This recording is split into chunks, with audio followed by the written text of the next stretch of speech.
I hope you have listened to the two lectures very carefully, and I hope you have understood the poem. Now let us tackle the questions given at the back. Pehla dekho, first, the sea is dash tonight. So there are four options: warm, cold, calm, rough. So ਇੱਥੇ ਕੀ ਆਏਗਾ? calm. Next देखो, tranquil means, again there are four options: sleepy, sedate, peaceful, placid. So की आएगा? peaceful. Next देखो, come to the window, the poet is addressing. First option की है? friend, a visitor, his lady love, the general reader. So की आएगा? his lady love.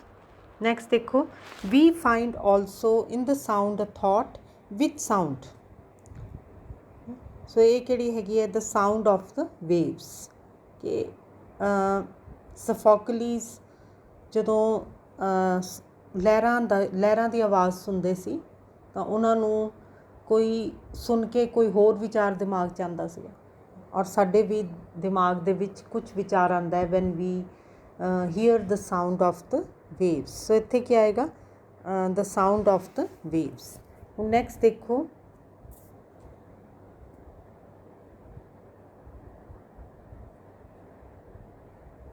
next question, E. Now I only hear its melancholy long withdrawing roar. Whose roar? Okay, so आवाज़ सुनाई दे रही है घटदे दी. sea waves, sea of faith, girdle, shingles. So की आएगा? sea of faith. Second. Next देखो, what is it that seems to lie before us like a land of dreams? So देखो ਕਿਹੜੀ ਚੀਜ਼ ਹੈ ਜਿਹੜੀ ਕਿ ਸਾਨੂੰ ਸੁਪਨਿਆਂ ਦੀ ਦੁਨੀਆ ਲੱਗਦੀ ਹੈ. ਸੋ ਇੱਥੇ ਕੀ ਆਊਗਾ? Number 3, the world. Yeah, the world seems to lie before us like a land of dreams. Next देखो, hun answer the following questions in a sentence or two. Where is Dover? So एक ही हैगा, Dover is a port on the southeastern coast of England. Okay, so Dover की है? एक सी port है, एक समुद्री बंदरगाह हैगी है. So it is a sea port. और ਇਹ ਕਿੱਥੇ ਹੈਗਾ? On the south eastern coast of England. ਔਰ ਇੱਥੇ ਦੀ ਖਾਸੀਅਤ ਕੀ ਹੈ? That the sea is very narrow there. ਮਤਲਬ ਇੰਨਾ ਨੈਰੋ ਹੈ ਕਿ the French coast is visible. Next ਦੇਖੋ, what is the state of the tide? ਲਹਿਰਾਂ ਦੀ ਕੀ ਕੰਡੀਸ਼ਨ ਹੈ? The tide is full. ਇਹਦਾ ਮਤਲਬ ਕਿ ਲਹਿਰਾਂ ਬਹੁਤ ਉੱਚੀਆਂ ਉੱਠ ਰਹੀਆਂ. ਨੈਕਸਟ ਦੇਖੋ, what is the effect of the moon on the straits? So ਜਦੋਂ ਚੰਨ ਪੂਰਾ ਹੁੰਦਾ ਹੈ ਤਾਂ ਜਿਹੜਾ ਵਾਟਰ ਹੈ, ਜਿਹੜਾ ਸਮੁੰਦਰ ਦਾ ਪਾਣੀ ਹੈ, ਉਹ ਕਿ ਬਹੁਤ ਉੱਚਾ ਉੱਠਦਾ ਹੈਗਾ. ਸੋ ਅ ਮੂਨਲਿਟ ਨਾਈਟ ਆਲਵੇਜ਼ ਕ੍ਰੀਏਟਸ ਟਾਈਡਸ ਇਨ ਦ ਸੀ. ਸੋ ਜਦੋਂ ਵੀ ਚੰਨ ਪੂਰਾ ਚਮਕ ਰਿਹਾ ਤਾਂ ਲਹਿਰਾਂ 'ਤੇ ਉੱਪਰ ਅਸਰ ਹੁੰਦਾ, ਉਹ ਜ਼ਿਆਦਾ ਉੱਚੀਆਂ ਉੱਠਦੀਆਂ ਹੈਗੀਆਂ. So the effect is that the tide is full. So whenever the moon is shining, whenever the moon is full, then the tide is also full. Next देखो, what does the word sweet in sweet is the night air mean? So sweet has many meanings. ज़्यादा मिठा होना किसी चीज़ का, for example किसी चीनी ज़्यादा हैगी है तद भी आप कहने it is too sweet, the tea is too sweet. So sweet has many connotations. Sweet is the night air means the night air is pleasant. सुहावनी हवा चल रही है. नेक्स्ट देखो, what does the poet point to by mentioning the grating roar of pebbles? सो किहदी ਉਹ ਗੱਲ ਕਰ ਰਿਹਾ ਹੈਗਾ? the grating roar ਦਾ ਮਤਲਬ ਹੀ ਕੀ ਹੈ? ਜਿਹੜੀ ਕਿ the sound that is unpleasant to the ears, ਜਿਹੜੀ ਕਿ ਕੰਨਾਂ ਨੂੰ ਅੱਛੀ ਨਾ ਲੱਗੇ. ਸੋ ਇੱਥੇ ਕੀ ਹੈਗਾ? ਸੋ ਗ੍ਰੇਟਿੰਗ ਦਾ ਮਤਲਬ ਹੀ ਕੀ ਹੁੰਦਾ ਹੈ? The scraping sound, SCRAPING, the scraping sound caused by the rubbing of one surface against another. So ਜਦੋਂ ਕੋਈ ਚੀਜ਼ ਘਿਸੜਦੀ ਹੈ ਦੂਸਰੇ ਸਰਫੇਸ ਦੇ ਨਾਲ ਤਾਂ ਫਿਰ ਜਿਹੜੀ ਆਵਾਜ਼ ਆਉਂਦੀ ਹੈ ਉਹਨੂੰ ਆਪਾਂ ਕੀ ਕਹਿੰਦੇ? ਗ੍ਰੇਟਿੰਗ ਸਾਊਂਡ ਔਰ ਸਕ੍ਰੇਪਿੰਗ ਸਾਊਂਡ. ਸੋ ਇੱਥੇ ਕੀ ਗੱਲ ਕਰ ਰਿਹਾ ਕਿ van the sea waves, when they come to the shore, they collect some pebbles from the shore only.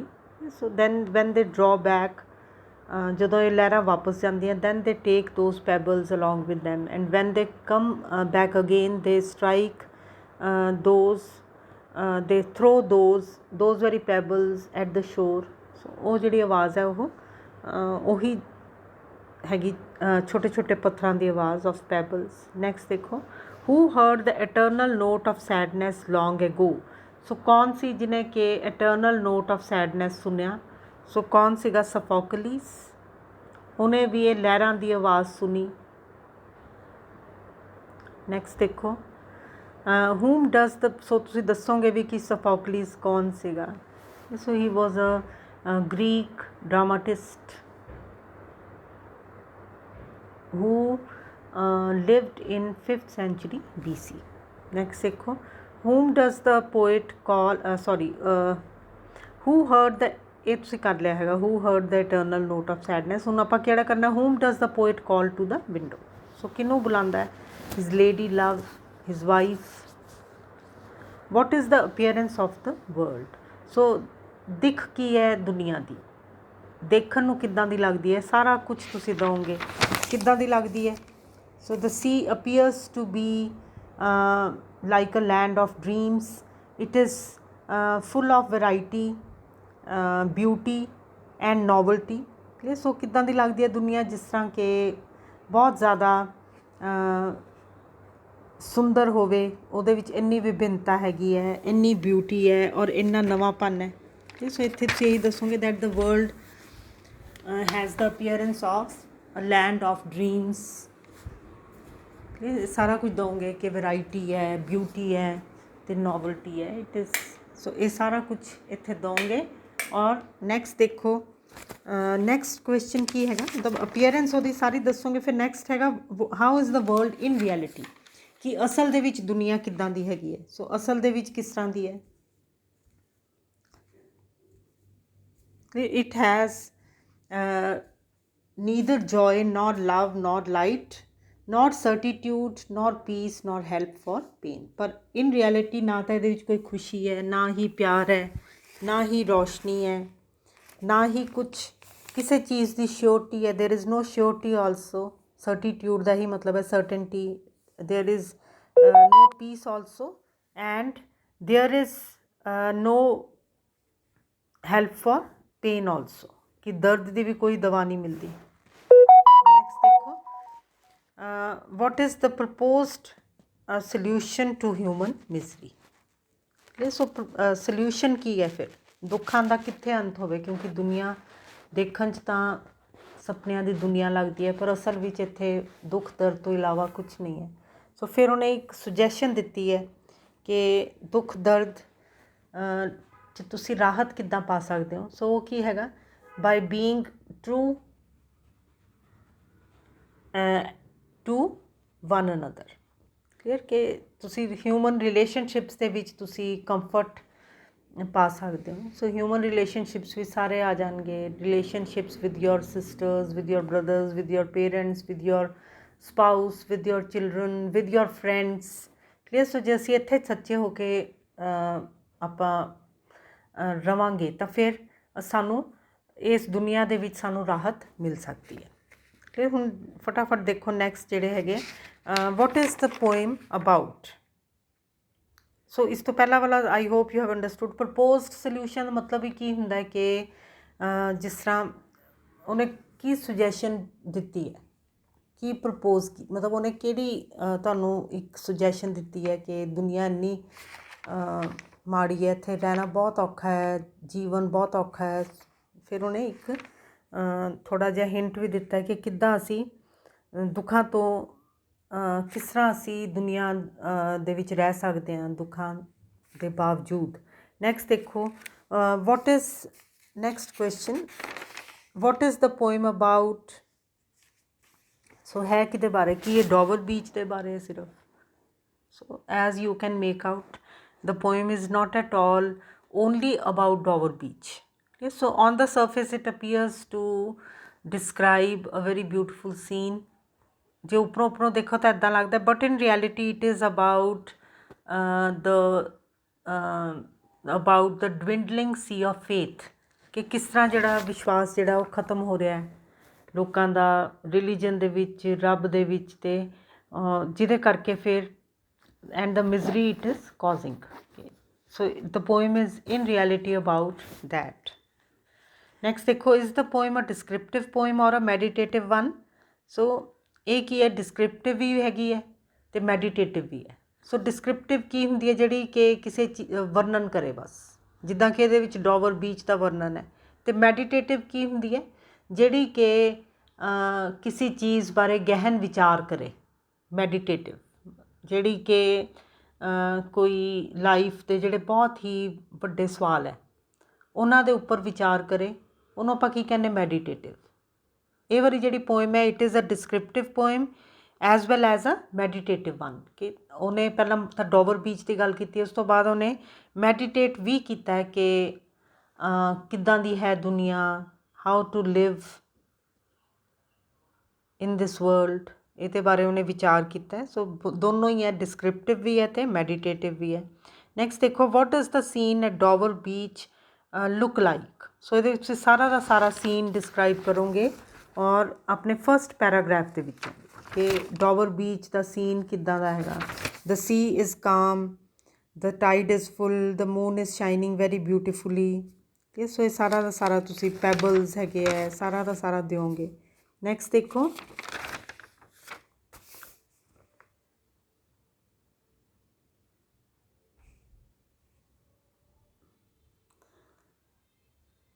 what does the poet D देखो, what does the poet hear in the grating roar of pebbles, what thoughts does it bring to his mind।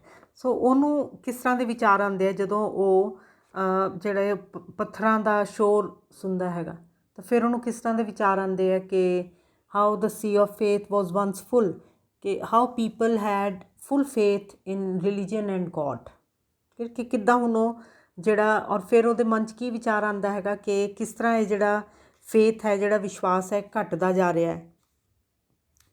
ਔਰ ਇਹਦੇ ਨਾਲ ਫਿਰ ਕੀ ਹੈਗਾ, ਇਹਦੇ ਨਾਲ ਜਿਹੜਾ ਸੀ ਸ਼ੋਰ ਹੈ, ਜਿਸ ਤਰ੍ਹਾਂ ਕਿ ਵੈਨ ਦ ਸੀ ਡਰੋਜ਼ ਬੈਕ, ਜਦੋਂ ਸਮੁੰਦਰ ਘਟਣਾ ਸ਼ੁਰੂ ਹੋ ਜਾਂਦਾ, ਸੁੱਕਣਾ ਸ਼ੁਰੂ ਹੋ ਜਾਂਦਾ, ਫਿਰ ਕੀ ਹੁੰਦਾ, then the sea shore looks unattractive and the stones, the rocks that had been covered by the sea very beautifully, those stones, those rocks become exposed and they are not at all attractive।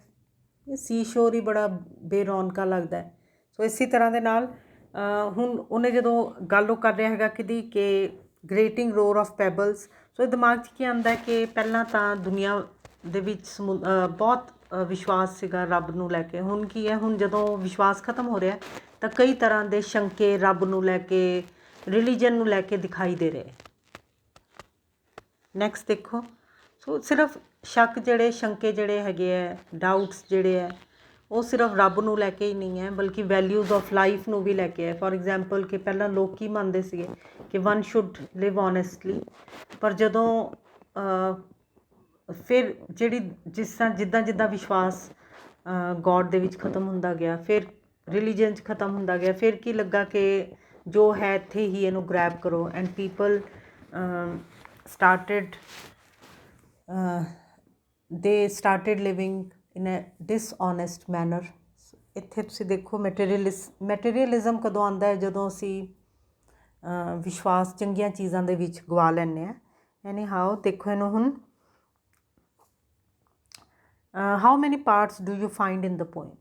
ਸੋ ਜੇ ਆਪਾਂ ਦੇਖੀਏ ਤਾਂ ਕਿੰਨੇ parts ਹੈਗੇ ਹੈ। So there are 3 parts actually। First part is a description of the Dover beach, and the second part is a description of what the sound of waves brings to his mind, the thought that comes to his mind when he listens to the sound of waves।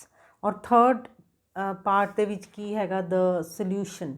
ਮਤਲਬ like a good poet he does not only state the problem, he also tries to offer a solution।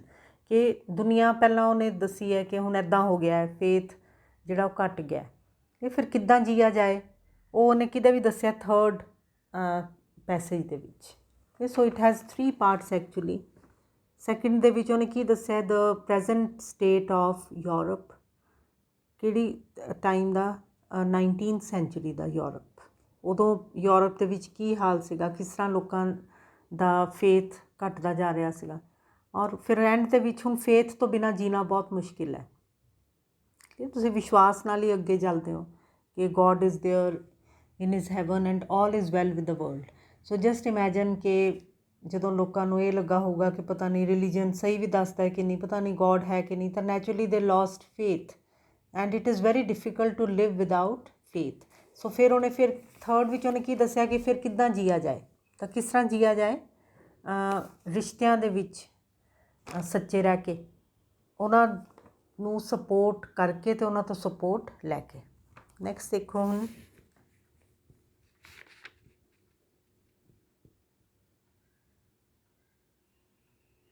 Next is ਇਹ how many parts ਹੋ ਗਏ, 3 parts ਹੈ। ਸੋ second ਵਿੱਚ problem ਦੱਸੀ ਹੈ ਅਤੇ third ਵਿੱਚ ਉਹਨੇ ਹੱਲ ਦੱਸਣ ਦੀ ਕੋਸ਼ਿਸ਼ ਕੀਤੀ ਹੈ, ਸਲਿਊਸ਼ਨ ਦੱਸਿਆ। ਨੈਕਸਟ ਦੇਖੋ why does the poet refer to Sophocles and the Aegean sea. So ਕਿਉਂ ਤੁਹਾਡੇ ਖਿਆਲ ਵਿੱਚ ਉਹਨੇ ਕੀਤਾ ਹੋਏਗਾ ਕਲੀਅਰ। ਸੋ ਉਹਨੇ ਸਿਰਫ ਇਹ ਦੱਸਿਆ ਕਿ ਉਸ ਟਾਈਮ ਦੇ ਉੱਪਰ ਸਫੋਕਲੀਜ਼ ਦੇ ਵੀ ਮਨ 'ਚ ਕਈ ਵਿਚਾਰ ਆਏ ਹੋਣਗੇ ਜਦੋਂ ਉਹਨੇ ਸੁਣਿਆ ਹੋਏਗਾ ਲਹਿਰਾਂ ਦਾ ਸੰਗੀਤ। ਉਦੋਂ ਉਹਦੇ ਦਿਮਾਗ 'ਚ ਕੀ ਆਇਆ ਹੋਊਗਾ ਕਿ ਜਿਸ ਤਰ੍ਹਾਂ ਪਾਣੀ ਘਟਦਾ ਵੱਧਦਾ ਰਹਿੰਦਾ, ਇਸੇ ਤਰ੍ਹਾਂ ਹਿਊਮਨ ਮਿਜ਼ਰੀ ਵੀ ਘਟਦੀ ਵੱਧਦੀ ਰਹਿੰਦੀ ਹੈ। ਸੋ ਉਦੋਂ ਉਹਨੇ he was also meditating on life and how to live life, ਔਰ ਪੋਇਟ ਵੀ ਇਹਦੇ ਉੱਤੇ ਹੀ ਵਿਚਾਰ ਕਰ ਰਿਹਾ ਹੈ। ਨੈਕਸਟ ਦੇਖੋ what according to the poem was the state of faith at one time. So state of faith ਕੀ ਸੀਗੀ? People had immense faith, people had full faith in God and religion। ਇੱਕ ਵਾਰੀ ਇੱਦਾਂ ਸੀਗਾ, ਪਰ ਹੁਣ ਕੀ ਹੈ, ਹੁਣ ਉਹ ਜਿਹੜਾ ਫੇਥ ਹੈ ਉਹ ਘਟ ਗਿਆ। ਨੈਕਸਟ ਦੇਖੋ pick words which refer to the sea. So ਜਿਹੜੇ ਵਰਡਸ ਰੈਫਰ ਕਰਦੇ ਹੈ ਸਮੁੰਦਰ ਨੂੰ, ਦੇਖੋ ਪਹਿਲਾਂ ਪੋਇਮ ਕੱਢੋ। ਸੋ ਇਹ ਜਸਟ ਤੁਹਾਡੀ ਪ੍ਰੈਕਟਿਸ ਹੈਗੀ ਹੈ। ਟਾਈਡ, ਸਟ੍ਰੇਟਸ, ਕੋਸਟ, ਹੋਰ ਕੀ ਹੈ, ਬੇ, ਇਹ ਸਾਰੇ ਸਮੁੰਦਰ ਨੂੰ ਰੈਫਰ ਕਰਦੇ ਆ। ਬੇ ਨੂੰ ਆਪਾਂ ਪੰਜਾਬੀ 'ਚ ਜਾਂ ਹਿੰਦੀ 'ਚ ਕੀ ਕਹਿੰਦੇ, ਖਾੜੀ। ਹੋਰ ਕੀ ਹੈਗਾ ਦੇਖੋ, ਸਪਰੇ ਜਿਹੜੀ ਪਾਣੀ ਦੀ ਬੌਛਾਰ ਹੈ। ਐਂਡ ਦੈਨ ਅਨਦਰ ਵਰਡ ਪੈਬਲਸ ਵੀ ਤੁਸੀਂ ਲਗਾ ਸਕਦੇ ਹੋ, ਵੇਵਸ, ਇਹ ਸਾਰੀਆਂ ਕੀ ਹੈਗੀਆਂ, ਐਬ ਐਂਡ ਫਲੋ, ਲਹਿਰਾਂ ਦਾ ਘਟਨਾ ਅਤੇ ਵਧਣਾ। ਐਬ ਕੀ ਹੁੰਦਾ ਘਟਨਾ, ਅਤੇ ਫਲੋ ਕੀ ਹੁੰਦਾ ਵਧਣਾ। ਸੋ ਆਲ ਦੀਜ਼ ਆਰ ਐਂਡ ਦੈਨ ਐਜਿਸ, ਸ਼ਿੰਗਲਸ, ਸ਼ਿੰਗਲਸ ਕੀ ਹੁੰਦੇ ਸਟੋਨਸ ਓਨਲੀ। ਸੋ ਨੈਕਸਟ ਦੇਖੋ ਹੁਣ ਨੈਕਸਟ ਕੁਐਸਚਨ ਕੀ ਸੀਗਾ ਕਿ list words which relate to sadness. So ਕਿਹੜੇ ਵਰਡਸ ਹੈ ਜਿਹੜੇ ਕਿ ਸੈਡਨੈਸ ਦੇ ਨਾਲ ਮਿਲਦੇ ਜੁਲਦੇ ਆ, ਦੇਖੋ। So just have a look and try to find those words। sadness first passage ਵਿੱਚ ਹੈ, ਔਰ ਉਹ ਫਿਰ ਕਿਹੜੇ ਕਿਹੜੇ ਹੈਗੇ ਆ ਕਿ ਮਿਜ਼ਰੀ, ਹੋਰ ਕਿਹੜੇ ਹੈ ਦੇਖੋ, ਮੈਲੰਕਲੀ, ਮੈਲੰਕਲੀ ਦਾ ਵੀ ਕੀ ਮਤਲਬ ਹੁੰਦਾ ਸੈਡਨੈਸ। ਇਸੇ ਤਰ੍ਹਾਂ ਦੇ ਨਾਲ ਹੋਰ ਕਿਹੜੇ ਹੈਗੇ ਆ, ਡਾਰਕਲਿੰਗ ਪਲੇਨ ਵੀ ਇਵਨ ਜਿਹੜਾ ਉਹ ਵੀ ਕੀ ਹੈ। ਸੋ ਜਿਹੜਾ ਲਾਸਟ ਪੈਸੇਜ ਸੀਗਾ basically it refers to a state of confusion that prevails in the world. Confusion ਹੈਗੀ ਹੈ, ਪਤਾ ਨਹੀਂ ਲੱਗ ਰਿਹਾ ਕਿ ਲੜਾਈ ਚੱਲ ਰਹੀ ਹੈ। ਸੋ ਇਹ ਨਹੀਂ ਪਤਾ ਲੱਗ ਰਿਹਾ ਕਿ ਤੁਹਾਡੀ ਸਾਈਡ ਜਿੱਤ ਰਹੀ ਹੈ ਕਿ ਤੁਹਾਡੇ ਸਾਈਡ ਦੇ ਲੋਕ ਦੌੜ ਰਹੇ ਆ ਜਿਹੜੇ, ਕਿਉਂਕਿ ਹਨੇਰਾ ਹੈਗਾ। ਕਨਫਿਊਜ਼ਨ ਹੈਗੀ ਹੈ ਇੱਕ ਤਰ੍ਹਾਂ ਦੀ, ਜਿਹੜੀ ਇਹ ਵਾਲਾ ਸੀਨ ਡਿਪਿਕਟ ਕੀਤਾ ਗਿਆ। ਸੋ ਇਹੀ ਸਟੇਟ ਸੀਗੀ ਉਦੋਂ ਜਦੋਂ ਮਿਡ 19th ਸੈਂਚੁਰੀ ਯੂਰਪ ਦੇ ਵਿੱਚ। ਨੈਕਸਟ ਦੇਖੋ next is list expressions which raise hope. So ਕਿਹੜੀਆਂ ਹੈਗੇ ਜਿਹੜੇ ਹੋਪ ਵੱਲ ਇਸ਼ਾਰਾ ਕਰਦੇ ਹੈ।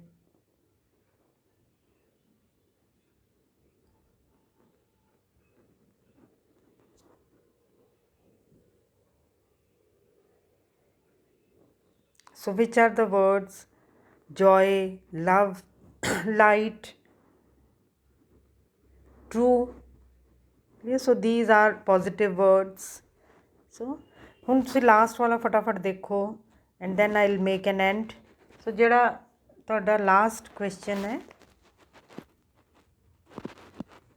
Answer the following in about 200 words each. So ਆਨੇ ਸ਼ਾਰਟ ਹੈ, ਪਰ ਇਹੀ ਸੇਮ ਜਿਹੜਾ ਕੁਐਸਚਨ ਹੈ ਸ਼ਾਰਟ ਵਿੱਚ ਵੀ ਆ ਸਕਦਾ, ਜੇ ਲੌਂਗ ਵੀ ਤਿਆਰ ਕਰੋ, ਕਿਉਂਕਿ the same question may be asked and you have to answer the same question in a brief way.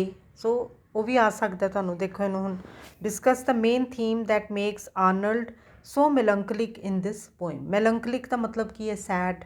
ਸੋ ਕੀ ਹੈਗੀ ਇਹਦੀ ਮੇਨ ਥੀਮ? ਇਹਦੇ ਵਿੱਚ ਉਹਨੇ ਕਿਹਦੀ ਗੱਲ ਕੀਤੀ ਹੈ?